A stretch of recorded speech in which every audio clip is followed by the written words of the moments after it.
মতে খুব সম্ভবত বাংলাদেশের সবচেয়ে জনপ্রিয় দল বাংলাদেশ জামায়াতে ইসলামী।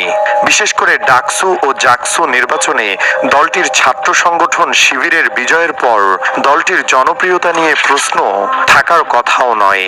বাংলাদেশে কাজ করা মার্কিন কনসুলেটের এক কূটনীতিক জানিয়েছেন, যুক্তরাষ্ট্রেরও প্রথম পছন্দ জামাত। বাংলাদেশ জামায়াতে ইসলামী কেন এত প্রিয় যুক্তরাষ্ট্রের কাছে?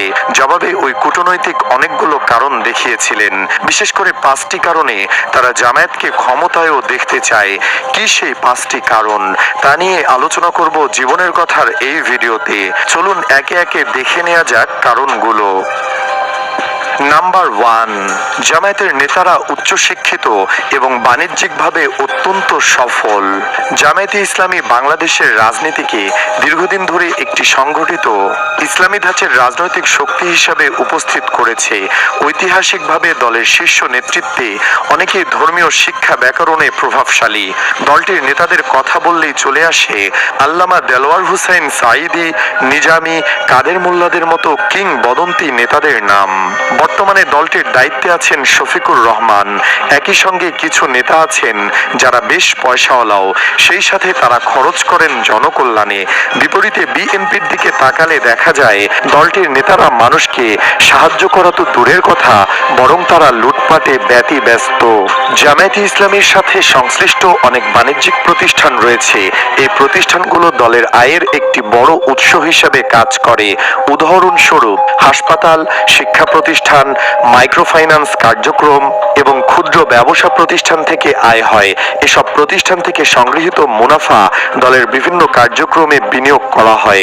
জামায়াতে ইসলামীর পৃষ্ঠপোষকতায় সারা দেশে পরিচালিত হচ্ছে দেশি বিদেশি 43টি এনজিও সহ 127টিরও বেশি আর্থিক প্রতিষ্ঠান। এসব প্রতিষ্ঠানের অনেকগুলোই হাসিনা সরকার যদিও বন্ধ করে ফেলেছে, তারপরেও যেগুলো রয়েছে সেখান থেকে অনেক অর্থ আসে জামায়াতে ইসলামীর ফান্ডে। বাণিজ্যিক যেসব প্রতিষ্ঠান রয়েছে এসবের স্বপ্রদ্রষ্টা ছিলেন জামায়াত নেতা মীর কাশেম আলী। এসব কারণে মার্কিনিরা জামায়াতকে ক্ষমতায় দেখতে চায়। নাম্বার 2, জামাতিদের আচরণ খুব ভদ্র সভ্য। রাজনীতিতে আচরণ বা ম্যানার্স একটি গুরুত্বপূর্ণ ফ্যাক্টর। কূটনীতিবিদ, ব্যবসায়ী, নির্বাচন পর্যবেক্ষক বা অন্যান্য দলের নীতি নির্ধারকরা প্রায়শই রাজনৈতিক পার্টির সংস্কৃতি ও নেতাদের ব্যক্তিত্ব দেখে কৌশলগত সিদ্ধান্ত নেন। জামায়াতের নেতাদের অন্যতম বৈশিষ্ট্য হল তাদের শালীন ও সংযত আচার আচরণ। তারা প্রকাশ্যে কিংবা আন্তর্জাতিক মঞ্চে তুলনামূলকভাবে ভদ্র ভাষা ব্যবহার করেন, যা অনেক বিদেশি কূটনীতিকের কাছেও ইতিবাচক মনে হয়।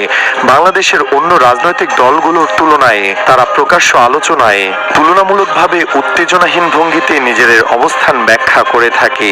আবারও আমি বিএনপির কথাই তুলে ধরতে চাই। দলটির নেতা দুদু ছাত্রদের মুতে বঙ্গোপসাগরে ভাসিয়ে দিতে চান।